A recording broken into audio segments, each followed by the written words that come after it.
السلام علیکم، میں ہوں مریم ذیشان. آپ دیکھ رہے ہیں پروگرام تھنک ٹینک. میرے ساتھ موجود ہیں ایاز امیر صاحب، سلمان غنی صاحب، ڈاکٹر حسن عسکری صاحب اور رشید صافی صاحب. ناظرین، سیاسی منظرنامے پر 9 مئی واقعات کے نقوش گہرے ہوتے جا رہے ہیں. ملک کی مقبول جماعت پاکستان تحریک انصاف میں اب سیاسی خزاں کا موسم شروع ہو چکا ہے.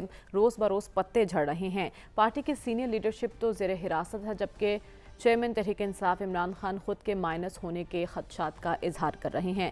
اس پروگرام میں ہم نے جب بھی ڈسکس کیا کہ کرائسس سے نکلنے کا واحد حل کیا ہے تو انتخابات کو ہی واحد حل قرار دیا گیا، لیکن سوال یہ ہے کہ اس پر پیش رفت کیسے ہوگی. ایاز صاحب، وفاقی حکومت کی مدت اب اگست میں ختم ہونے جا رہی ہے.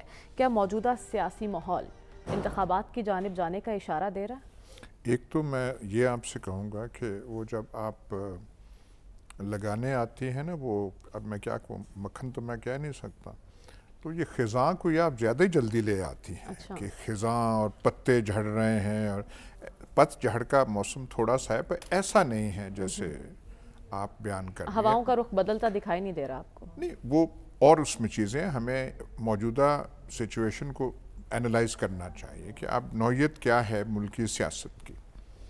جو آپ الیکشن کا کہہ رہی ہیں، ٹرم ختم ہو یا نہ ہو، اسمبلی کی ٹرم پنجاب اسمبلی کی بھی مطلب تحلیل ہو گئی. الیکشن ہونے چاہیے تھے، نہیں ہوئے نا. مجھے الیکشن اکتوبر میں نظر نہیں آ رہے جو ہے، کیونکہ اس لیے کہ جو اس وقت ڈرائیونگ سیٹ میں ہے، اور جب میں کہہ رہا ہوں کہ کون ڈرائیونگ سیٹ میں ہے، میرا ہرگز اشارہ جناب شہباز شریف کی طرف نہیں ہے. میرا اشارہ کہیں اور ہے، جو اس وقت طاقت کا سرچشمہ ہے، جہاں سے the persons who are calling the shots، وہ میرا خیال انتخابات کا خطرہ مول نہیں لیں گے جب تک جو مرحوم جنرل ضیاء الحق کہا کرتے تھے الیکشنز بہت اہم ہیں لیکن نتائج مثبت ہونے چاہیے. جب تک انہیں مثبت نتائج کیا ہے کہ P T I should be cut to size, اور عمران خان کا دوبارہ آنا جو ہے وہ خطرہ بالکل ہی جو ہے ہٹ جائے. اس کے علاوہ میں نہیں دیکھتا کہ وہ جو ہیں جو اس وقت گورننگ ڈسپنسیشن ہے، جو کہ اقتدار میں اصل ہیں، جو who are calling the shots, جو اس حکومت کو تو آپ نہ ہی کریں نا، یہ تو بس خواہ مخواہ کی وہ حکومت ہے. نہ وہ اپنے آپ کو سیریسلی لیتے ہیں، نہ عوام ان کو سیریسلی لیتی ہے، نہ ہمیں انہیں اتنا سیریس لینا چاہیے. جو کر رہے ہیں، جو نئی سچویشن جنہوں نے اپنے فیصلے کر کے اور مئی 9 کو سامنے رکھ کے جو ایک سارا پروسیس شروع ہوا ہے، جسے آپ کریک ڈاؤن بھی کہہ سکتے ہیں، باقی بھی کہہ سکتے ہیں، اور بہت بھاری ہاتھ جو ہے وہ رکھا گیا ہے. میرا خیال ہے وہ ایسے الیکشن نہیں کہ جاتے جاتے کہیں کہ جی الیکشن آپ کر لیں. یہ آئینی کون سا عذر استعمال کر سکتے ہیں اس کا میں نہیں کہہ سکتا، آئی کی ناٹ سے. پر میرا خیال ہے کہ وہ آئینی عذر کوئی ایسے کر کے، اور الیکشن جو ہے جب تک وہ خطرہ رہے گا نہیں ہوں گے. وہ سب کچھ جب ہٹ جائے گا، جب 85 میں الیکشن کرائے تھے جنرل ضیاء الحق نے، تو ہر چیزوں کا ادھر ادھر کر کے وہ کر لیا تھا. اور جب تب کی وہ جو اپوزیشن پارٹیز اور پیپلز پارٹی تھی، انہوں نے ان الیکشنز کا بائیکاٹ کیا، تو جنرل ضیاء الحق نے کہا تھا اللہ کا شکر ہے میں سارا رات دعا کرتا رہا تھا، اور انہوں نے وہی کیا جس کی میں دعا کر رہا تھا. 9 مئی کے بعد پی ٹی آئی کی پوزیشن آپ کو کیا دکھائی دے رہی ہے؟ اس میں عوامی وہ جو آپ کہہ رہے ہیں، مقبولیت ہے؟ نہیں، مقبولیت ہے. اگر مقبولیت نہ ہو تو پھر وہ خطرے کی بات تو رہ نہیں جاتی، پھر تو اب الیکشن میں جائے نا سیدھا. ٹھیک، مقبولیت ہے، وہ ڈر ہے، وہ سپورٹ بیس قائم ہے، تو اسی لیے ڈر ہے. لیکن ایک بات میں یہ بھی کہہ دوں کہ جب 79 میں جب الیکشنز پوسٹ پون ہوئے تھے، پیپلز پارٹی کا گراف یہاں تھا، پھر وہ جو عرصہ گزرتا گیا تو پھر وہ نیچے آتا گیا. اور یہ جو ہم یہاں کہتے ہیں نا جی اس سے ریپریشن سے کچھ نہیں ہوتا، ایسی بات نہیں. تاریخ پاکستان آپ دیکھیں تو نئی ریالٹیز جو ہے ریپریشن نے اور بھاری جو ہاتھ ہے اس کی کارکردگی نے نئے ریالٹیز پیدا کی ہیں. میں ایک صرف مثال جاتے دوں گا. پنجاب جو ہے پیپلز پارٹی کا گڑھ تھا، نون لیگ کا نہیں تھا. پر جب وہ ضیاء الحق وغیرہ آئے وہ ساری انجینئرنگ کی تو یہاں پیپلز پارٹی کو انہوں نے ہٹا دیا یہاں. ٹھیک ہے، آپ کہہ رہے ہیں وقت کے ساتھ ساتھ سب کچھ بدل جاتا ہے اور مقبولیت بھی بدل سکتی ہے، لیکن سلمان صاحب ابھی تو مقبول ہے پاکستان تحریک انصاف. ہم بحرانی کیفیت سے نکلنے کی بات کر رہے ہیں اور انتخابات آپ نے بھی واحد حل قرار دیا، لیکن اس پر پیش رفت کیوں ممکن نہیں ہو پا رہی؟ اتنی خاموشی کیوں چھائی ہوئی ہے اس معاملے پر؟ دیکھیں یہ جو محاذرائی ٹکراؤ تناؤ یہ اپنی جگہ، لیکن اس کا نتیجہ جو ہے یا اس کا سدباب جو ہے وہ مفاہمت سے، ڈائلاگ سے اور مذاکرات کے ذریعے ممکن ہے. کہ جن انتخابات کی بات کی جا رہی ہے، آج کی جو کیفیت آ رہی ہے اس میں تو انتخابات فی الحال تو نظر نہیں آ رہا ہے، لیکن آئین کے تحت حل تو انتخابات ہیں. پاکستان جس طرح کی صورتحال طاری ہے اس کا مکمل نہیں ہو سکتا، اس لیے کہ 9 مئی کے واقعات نے نہ صرف ملک کو ہلا کے رکھ دیا ہے، اس کے مضر اثرات پاکستان کی معیشت پر ہوئے ہیں اور پاکستان کی سیاست پر ہوئے ہیں، اور آگے جانے کا فی الحال راستہ نظر نہیں آتا. جب آپ انتخابات کی بات کریں گے تو کیا انتخابات کروا دینا ہی اہم ہے؟ ابھی جنرل ضیاء الحق کا حوالہ دیا گیا کہ وہ کہتے تھے کہ انتخابات اہم ہیں لیکن نتائج اس سے اہم ہیں. میرا خیال ہے کہ انتخابات اہم ہیں لیکن ملک اس سے زیادہ اہم ہے، اس لیے کہ جس نیچ پہ لا کے کھڑا کر دیا گیا. اور بات یہ کہ عمران خان صاحب کی آپ نے مقبولیت کا کہا ہے، تو اس وقت عمران خان صاحب کا سب سے بڑے دشمن بھی خود عمران خان صاحب ہیں، اس لیے کہ کسی نے انہیں اس پہ نہیں. اور آپ کو یاد ہوگا کہ میں یہاں پر مسلسل کہتا تھا کہ جب آپ کے پاس مقبولیت ہوتی ہے نا، یہ بھی اللہ کی طرف سے دی ہوئی ایک چیز ہوتی ہے، اس کی حفاظت کرنا آپ پہ فرض ہوتا ہے. اس مقبولیت کا مطلب یہ نہیں ہوتا کہ آپ ایک تکبر اور غرور کی بیماری میں مبتلا ہو جائیں اور آپ یہ سمجھیں کہ جو میں چاہوں گا وہ ہوگا، کہ میں ایک عقل کل ہوں. اور بات یہ کہ یہ جو مقبولیت ہے، میں مسلسل کہتا ہوں، آج بھی کہتا ہوں کہ آج سے 15 دن پہلے والی وہ جو مقبولیت جس کا بخار ایک سوار نظر آتا تھا، میں اس وقت بھی کہتا تھا کہ یہ مقبولیت ہمیشہ کے لیے نہیں ہوتی. میں حوالہ دیتا چلوں، اصغر خان صاحب سے بڑا جلسہ جو کراچی میں آج تک نہیں ہوا. پھر ایک بیان کی وجہ سے اصغر خان صاحب، وہ جو چھوٹے ہوتے ہم لوڈو کھیلتے تھے نا، 99 سے وہ 7 پہ آ گئے تھے. تو بات ہے کہ آپ کے اقدامات، آپ کا طرز عمل آپ کی مقبولیت کے بارے میں بتاتا ہے. 9 مئی کے واقعات نے پاکستان کے ہر سطح پہ ایک تشویش کی لہر پائی جاتی ہے. اور ایک چیز جو میں نہیں دیکھ رہا ہوں کہ ماضی کے اندر جب اس طرح کی مشکل صورتحال ہوتی تھی تو لوگ جو رکنیت ہوتی تھی اسمبلی کی اس سے استعفیٰ دے دیتے تھے، پارٹی سے استعفیٰ دیتے تھے. میں ایک نیا چیز دیکھ رہا ہوں کہ عامر کیانی صاحب نے کہا کہ میں بھی سیاست چھوڑ رہا ہوں. آفتاب صدیقی صاحب جو کراچی سے پارٹی کے صدر ہیں، MNA ہیں، وہ کہتے ہیں کہ میں رکنیت بھی چھوڑ رہا ہوں اور سیاست بھی چھوڑ رہا ہوں. محمود مولوی صاحب وہ MNA سے، انہوں نے کہا ہم سیاست بھی چھوڑ رہے ہیں. یہاں تک کہ نوبت کیوں پہنچی؟ میرا خیال ہمیں بطور تجزیہ کار اس بات کا تجزیہ کرنا چاہیے کہ اس ملک کی جو قیام ہے وہ ایک سٹرگل کے نتیجے میں بنا تھا. ایک کریڈیبل لیڈرشپ تھی اور قوم اس کے پیچھے کھڑی تھی، وہ تھی مقبولیت. جب پتا تھا کہ یہ شخص جو ہے یہ واقعتاً ایک کریڈیبل لیڈرشپ، جو بات کہتا ہے سچ کہتا ہے. یہ جو مقبولیت کے بخار نے حالات اس نیچ پہ لے گئے کہ میں آپ کو قسماً یہ بات کہہ رہا ہوں کہ میں روز گزر کے آتا ہوں زمان پارک سے، مجھے افسوس ہوتا ہے اب میں جو اس زمان پارک کی کیفیت دیکھتا ہوں. اور یہ کسی حکومت نے نہیں کی، کسی ان کے مخالف نے نہیں کی. یہ عمران خان کا سب سے بڑا دشمن جو ہے وہ عمران خان نکلا ہے. اور باقی یہ بات میں اس کی تائید کرتا ہوں کہ اگر کوئی یہ سمجھے کہ عمران خان صاحب کی سیاست ختم ہو گئی ہے، سیاست ختم نہیں ہوئی. دیکھیں بات یہ کہ ان کو ڈینٹ پڑا ہے، اس ڈینٹ کو ریپیئر کیسے کیا جا سکتا ہے؟ میں پھر یہ بات کہوں گا کہ نوجوانوں کو استعمال کیا گیا. اور مجھے اس بات کا بھی افسوس ہے کہ جب آپ آرمی ایکٹ کے تحت ان کو ٹارگٹ کریں گے تو میرا خیال ہے کہ جس شخص کی وجہ سے وہ لوگ ٹارگٹ ہو رہے ہیں اس شخص کے خلاف تو قانون کا پھندا نہیں کسا جا رہا، لیکن وہ بیچارے اس کی سیاست کی آگ کی نظر بن گئے. ٹھیک ہے، لیکن ڈاکٹر صاحب ایک تو سیاست سے عدم وابستگی کا ذکر ہو رہا ہے، اس کی کیا وجہ آپ کی نظر میں؟ اور دوسرا مذاکرات کی بات ہو رہی ہے، انتخابات تک جانا ہے تو مفاہمت کی سیاست کو ترجیح دینی ہوگی، لیکن مفاہمتی طرز سیاست میں رکاوٹ کون دکھائی دے رہا ہے آپ کو؟ دیکھیے فی الحال تو نہ الیکشن کسی ایجنڈے پہ ہیں، نہ پاکستان کی اکانومی کسی ایجنڈے پہ ہے. کیونکہ آپ اس کا اندازہ کس طرح لگاتے ہیں؟ اس سے اندازہ لگاتے ہیں کہ بیانات حکومت یا جو طاقتور حلقے ہیں ان کے بیانات کیا آ رہے ہیں. تو اس سے تو ہمیں پتہ لگتا ہے کہ انتخاب ٹھیک ہے آئین میں لکھا ہوا ہے تو کیا فرق پڑتا ہے، لکھا رہتا ہے آئین کے اندر، اور اب بھی لکھا ہوا تھا 90 ڈیز، تو ہمیں نہیں پتہ وہ 90 ڈیز پورے ہو گئے ہیں کہ نہیں ہو گئے. تو وہ ٹھیک ہے 13 اگست کو اگر نیشنل اسمبلی کی ٹائم ختم ہو جاتا ہے تو وہ ایکسٹینڈ بھی ہو سکتی ہے، ایسا کون سا مسئلہ ہے.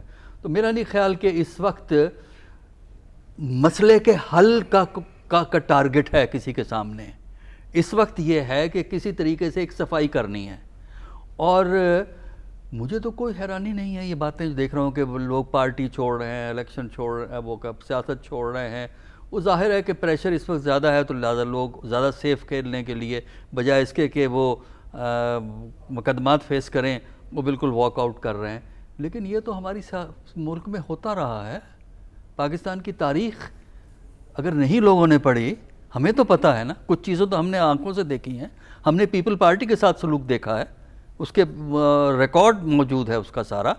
وہ وائٹ پیپر تو اٹھا کے دیکھ لینا جو جنرل ضیاء الحق نے 7 وائٹ پیپر چھاپے تھے، تقریباً 2700 پیجز کے وہ وائٹ پیپرز ہیں جو ان کے خلاف چھپے تھے. پھر پی ایم ایل این کو بھی اچھا رگڑا پڑا تھا ایک سٹیج کے اوپر، وہ بھی ہم نے دور دیکھ لیا. اب ایک اور پارٹی کو ہو گیا. جو چیز سمجھنا ضروری ہے وہ یہ ہے کہ سیاسی قوتوں کو، سیاسی لیڈروں کو غیر سیاسی طریقے سے ایڈمنسٹریٹو ایکشن کے ذریعے اگر آپ ان کو نیوٹرلائز کرنے کی کوشش کریں گے تو وہ ہوتا نہیں ہے. شارٹ ٹرم میں کامیابی ہو جاتی ہے، ہوئی ہے، ماضی میں بھی ہوئی ہے، آئندہ اس وقت بھی ہو جائے گی، آئندہ بھی ہو جائے گی. لیکن لانگ رن میں اس کا نقصان زیادہ ہوتا ہے. اور اس وقت ضرورت اس بات کی ہے کہ ہم ایک لانگ ٹرم اور ایک نیشنل فریم ورک کے اندر سوچیں. وہ چیزیں جو ہم ٹی وی پہ دیکھ رہے ہیں یا اور سن رہے ہیں، میرا خیال یہ ہے کہ اس ماحول میں تو الیکشن ہو نہیں سکتا. اگر الیکشن کرانا ہے تو اس کے لیے اسٹریٹجی ڈیفرنٹ ہوگی. اگر الیکشن نہیں کرانا ہے تو موجودہ اسٹریٹجی صحیح ہے. ہمیں نہیں پتہ، اس کو ہم نہ غلط کہہ سکتے ہیں نہ صحیح کہہ سکتے ہیں. وجہ دیکھیے پالیٹکس میں آپشنز ہوتے ہیں، ہر آپشن کی کچھ کاسٹ ہوتے ہیں، کچھ بینیفٹ ہوتی ہے. اب آپ کا یہ کیلکولیشن ہوتی ہے، آپ کے یہ مفادات ہوتے ہیں جس سے آپ ڈیسائیڈ کرتے ہیں ہم یہ راستہ اختیار کریں گے، اس کی یہ کاسٹ ہم دے دیں گے، وہ کاسٹ ہم نہیں دیں گے. تو اس میں جو ہے نا یہ ہم کہہ ہی نہیں سکتے کہ 100% کیا غلط ہے، 100% کیا صحیح ہے. ہم نے ماضی میں بھی دیکھا ہے، اب بھی ہم دیکھ رہے ہیں. لیکن کاسٹ ضرور ہوتی ہے ان چیزوں کی، کوئی بھی دے کاسٹ ہے. تو اب الیکشن کرائیں اس کی بھی کاسٹ ہے، الیکشن نہیں کرائیں گے تب اس کی بھی کاسٹ ہے. تو جو مرضی کریں، ہم تبصرہ ہی کرنا ہے. صافی صاحب، ڈاکٹر صاحب کے مطابق تو دائروں کا سفر جاری ہے اور ایسی صورتحال میں انہیں انتخابات ہوتے دکھائی نہیں دے رہے. آپ کی نظر میں اگست میں مدت ختم ہو رہی ہے وفاقی حکومت کی، اکتوبر میں الیکشن ہوگا؟ دیکھیں مریم، مجھے تو یہی نظر آ رہا ہے کہ انتخابات ہوں گے اور بر وقت ہوں گے. اب حالات کس طرف آگے چل کے جاتے ہیں وہ تو پاکستان کی صورتحال کے بارے میں آپ مکمل طور پر اور وثوق سے کچھ نہیں کہہ سکتے، لیکن بظاہر یہی لگ رہا ہے کہ انتخابات بر وقت ہوں گے. موجودہ جو سیاسی حکمران سیٹ اپ ہے ان کی مرضی اور ارینجمنٹ سے انتخابات ہوں گے. لیکن اس میں یہ سوال یہی پھر نکلتا ہے کہ آیا صاف اور شفاف انتخابات ہو پائیں گے کہ نہیں؟ یہ ایک سب سے بڑا کویسچن ہے. اور اس میں تمام سیاسی جماعتوں کو اور تمام اہم رہنماؤں کو شمولیت کا موقع فراہم کیا جائے گا کہ نہیں؟ یہ دوسرا اہم سوال ہے. اور تیسری بات جو اہم ہے، جس طرح نواز شریف صاحب کو سزا دے کے، میں معذرت چاہتا ہوں اگر نواز شریف صاحب کا نام سن کے کوئی ناگواری پیدا ہو پینل میں، لیکن ذکر کرنا پڑتا ہے. پاکستان کی 3 دفعہ کے وزیر اعظم ہے اور اس وقت سیاست کے محور ہے.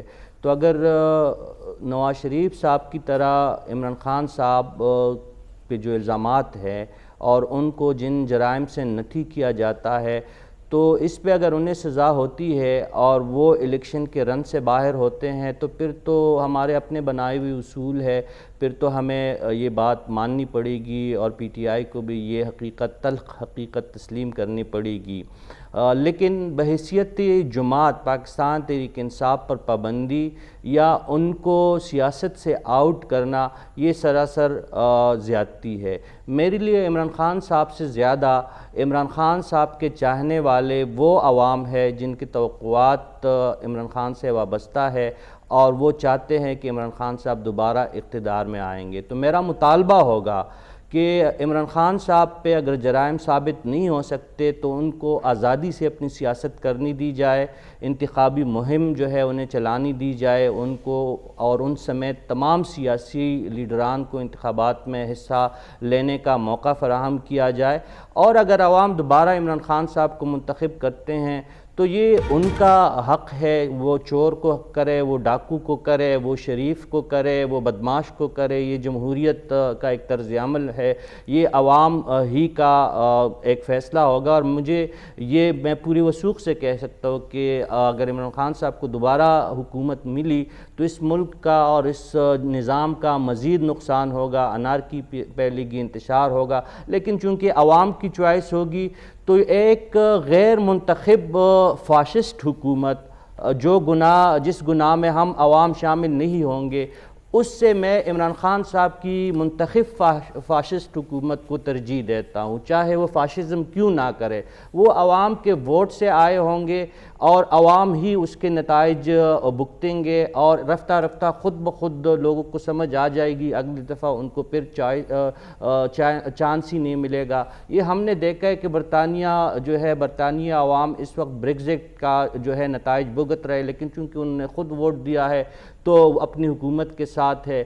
ٹرمپ کو خود امریکی عوام نے منتخب کیا تھا تو عوام اب بھی ان کے ساتھ ہے اور ان کی سیاست کا سپورٹ کرتے ہیں. مودی نے جو سیکولر انڈیا کی جڑیں ہلا کے رکھ دی ہے, لیکن چونکہ عوامی ووٹ سے آئے ہیں بدستور وہ ایک مقبول لیڈر ہے. تو میرے کہنے کا مطلب یہ ہے کہ جو گناہ عوام نے نہیں کیے ہیں ان گناہوں کی سزا جو ہے غیر منتخب سیٹ اپس کے ذریعے, چاہے وہ نگرانوں کے ذریعے ہو, چاہے وہ سر والوں کے ذریعے ہو, چاہے وہ چتری سے لا کر ہمارے سر پر مسلط کرنے والے افراد کی صورت میں ہو, چاہے جس صورت میں ہو, اس کے لیے ہم تیار نہیں ہیں. ہم اس بات کے لیے تو تیار ہے کہ صاف اور شفاف انتخابات آپ کہہ رہے ہیں جو بھی فیصلہ ہو عوام کا فیصلہ ہونا چاہیے, لیکن ہم نے دیکھا یاسر خان صاحب بار بار -1 کے خدشات کا اظہار کر رہے ہیں. کل بھی انہوں نے بات کی اور کہا کہ اگر -1 کرنے سے پاکستان کا فائدہ ہوتا ہے تو وہ تیار ہیں انہیں مائنس کر دیا جائے. کیا ایسا ممکن ہو سکتا ہے, اور -1 فارمولے کے ساتھ پاکستانی سیاست کا منظرنامہ کیسا ہوگا؟ آئندہ کیا کرتے ہیں, جو فیصلے لے رہے ہیں اصل فیصلے, ان کے ذہنوں میں کیا ہے, کیا خاکہ ہے, آئی کانٹ سے. میں صرف یہ جو ناقص سمجھ ہے وہ یہ ہے کہ عمران خان ایک ہوا بنا ہوا ہے. میں ہمارا یہ جو نوجوان ساتھی تھے, میں نے وہ کوشش کی تھی شروع میں جب انہوں نے گفتگو کا آغاز کیا, فرمانے لگے کہ کتنی بار عمران خان کا ذکر نام لے رہے ہیں. 12-14 تک تو میں پہنچا تھا, لیکن ان کا ذکر 12-14 سے زیادہ تھا. تو جیسے یہاں پہ عمران خان کے وہ جو اس سے کہہ رہے ہیں کہ جی محور سیاست کے نواز شریف ہیں, پتہ نہیں کیسے وہ محور بن گئے ہیں, لیکن بات عمران خان کے باہر سے نہیں جاتی. جو فیصلے لے رہے ہیں, جو کریک ڈاؤن ہو رہا ہے, جو سارا یہ جو ان کو اچھمبا لگ رہا ہے کہ میں نے زمان پاک دیکھا تو اس لیے ہے. آپ کو بھی پتہ ہے, ہمیں بھی پتہ ہے, ہمارے ان کو بھی پتہ ہے کہ وہ کیوں خالی ہے. وہ کوئی عوام نے کوئی ووٹ یا ریفرینڈم دے کے تو نہیں کیا کہ ہاں بھئی یہاں سے ہم کر دیں. وہ جو حالات پیدا ہوئے ہیں اس شہر میں, شاید ایسے حالات پہلے اس انداز سے میرا خیال ہے کہ ضیاء الحق کے زمانے میں بھی نہیں تھے. اور یہ جو فیصلہ کہ جی عورتیں بھی ہوں تو یہ کریں وہ کریں, تو اس وجہ سے یہ سارا کچھ ہوا ہے, نہ کہ کچھ یہ. کیا وہ چاہتے ہیں, کس طریقے سے, میں یہ مجھے پتا ہے, یہ میں برملا کہہ سکتا ہوں, they don't want an Imran Khan come back. وہ نہیں چاہتے. عوام جائے جو مرضی عوام جہاں کھڑی ہے, کہ عوام کی جو آپ کہہ رہے ہیں عوام کا وہ رائے ہونی چاہیے, ان کا جو مرضی ہے کہ نہیں آئے, کیونکہ وہ نہیں برداشت کر سکتے. اس وقت پاکستان کا المیہ یہ ہے کہ اس وقت سیاسی فیلڈ میں کوئی سالس نہیں رہا جو آپ ہمیں کہہ سکے یہ کریں یہ کریں. جن کو سالس ہونا چاہیے تھا وہ سب سے بڑے فریق بن چکے ہیں. اور جو سارا کچھ وہ جو کنفرنٹیشن ہو رہی ہے، شہباز شریف مطلب یہ کیا وہ سوٹ پہن کے روزے کا آ جاتے ہیں، وہ ٹائیاں شائیاں وہ پہن کے آ جاتے ہیں، but he is not taking the decisions. Nawaz Sharif بھی فیصلہ نہیں کر رہے ہیں، فیصلے کوئی اور کر رہے ہیں. اور میں وہ اس سے زیادہ میں کہنے سے قاصر ہوں، پر آپ میری بات سمجھ رہے ہیں کہ وہ جو ہے وہ میرا خیال عمران خان کا وہ نہیں چاہتے. کس طریقے سے آئین کا کیا کریں گے، سپریم کورٹ کا جائیں گے، وہ جو منصف اعلیٰ ہیں جن کا بین الاقوامی ریپوٹیشن ہے، جسٹس قاضی فائز عیسیٰ، ان کی انتظار ہو رہی ہے کہ وہ سپٹمبر میں آئیں گے، تو وہ پتہ نہیں کون سی وہ چیزیں کریں گے. وہ جو کمیشن بنا ہے اس کا چیف جسٹس کو پتہ ہی نہیں ہے اس کا، لیکن بنا دیا گیا ہے. سربراہ کون ہے؟ ہمارے محبوب منصف جسٹس لیکن ہم اس وقت -1 کی بات کر رہے ہیں، تو سلمان صاحب بار بار کیوں ان خدشات کا اظہار کیا جا رہا ہے خان صاحب کی جانب سے، اور پاکستانی سیاست میں -1 کتنا کارگر رہا ہے؟ دیکھیں مریم، میں کوئی نئی بات نہیں کر رہا. میں اس وقت جب نواز شریف کو مائنس کیا جا رہا تھا تو میں یہاں پر شور ڈالتا تھا کہ یہ -1 کا فارمولہ کہاں سے آتا ہے، کیوں کر آتا ہے، کن مقاصد کے لیے آتا ہے. اس کو -1 کیا جانا مقصود تھا، اور ہماری یہاں جھاگیں نکلتی تھی حدیبیہ. تو بات یہ کہ یہ وہی پرانی فلم تھی نئے پرنٹ کے ساتھ. اب یہ جو میں نے بات زمان پارک کی کہی تھی، اور میں آپ کو دوبارہ میں قسماً کہتا ہوں کہ میں چونکہ وہاں سے گزرتا تھا، ایک میلے کا سامان تھا، اور پولیٹیکل ایکٹیویٹی جب ہوتی ہے نا، آپ رستہ ہی تبدیل کر دے سلمان صاحب، زمان پارک کے آس پاس نہ جائے کرے، آپ کا حق ہی نہیں ہے. چلے رستہ دیکھیں، دوسری بات یہاں پر وہ جو کہی گئی کہ جی وہ شہباز شریف صاحب کا سوٹ ہے اور وہ فیصلے کہیں اور. وہ بھائی شہباز شریف صاحب کے فیصلوں کے بارے میں تو چلے دو رائے ہیں نا، کہ جی وہ یہاں تو ایک بڑا زور آور پرائم منسٹر تھا جس کے پیچھے جو 1 پیج کی گردان بھی کرتا تھا، اس نے خود مانا کہ میں بہت بے بس تھا، فیصلے میں نہیں کچھ اور لوگ کرتے تھے، اور مجھے قانون سازی کے لیے بھی ایجنسیوں کا سہارا لینا پڑتا تھا. میرا خیال تاریخ سے سبق حاصل کرنا چاہیے، اور ہمیں جو زمینی حقائق ہے اس پہ بات کرنی چاہیے. اور یہ بڑی سنجیدہ بات ہے. دیکھیں، یہ ملک کی بات ہے، یہ 22 کروڑ عوام کے مستقبل کی بات ہے. اس پہ سنجیدگی اختیار کرنی چاہیے. کسی کا سوٹ اچھا ہے یا برا، ہمیں اس سے تھوڑا سا نا پیچھے آنا چاہیے. یہ ملک آگے کی طرف جانا چاہیے، اس لیے کہ اس میں اصل نقصان پاکستان کی اشرافیہ کا نہیں ہو رہا. ان کا گھر بار اسی طرح چل رہے ہیں، ان کی چمکتی دمکتی گاڑیاں بھی چل رہی ہیں، لیکن لوگوں کا پہیہ نہیں چل رہا، ان کا چولہا نہیں جل رہا. اور پاکستان کی معاشی صورتحال ہر آنے والے دن میں ابتر سے ابتر ہوتی چلی جا رہی ہے. اور یہ جو اشاروں کنایوں میں بات کی جا رہی ہے نا، دیکھیں وہ بھی پاکستان کی ایک ریئلٹی ہے. اور کس نے کہا تھا یہ جو زمان پارک میں اجاڑا ڈالا ہے، تو یہ کیا گورنمنٹ نے ڈال دیا ہے، یا کسی فورس نے ڈال دیا ہے، یا کسی پارٹی نے ڈال دیا ہے؟ از خود ڈالا ہے، اپنے طرز عمل سے ڈالا ہے. آخر یہ سارا کچھ کیوں تھا؟ دیکھیں بات یہ کہ ہمیں اپنے ناظرین کو بتانا چاہیے. یہ جو ہم بار بار کہتے ہیں جی وہ بہت مقبول تھے، اور بھائی جو مقبول ہوتا ہے اسے ذمہ داری لینی پڑتی ہے. اگر اس مقبولیت سے راستہ بنایا جاتا الیکشن کی طرف، کیا ان کا طرز عمل الیکشن والا تھا؟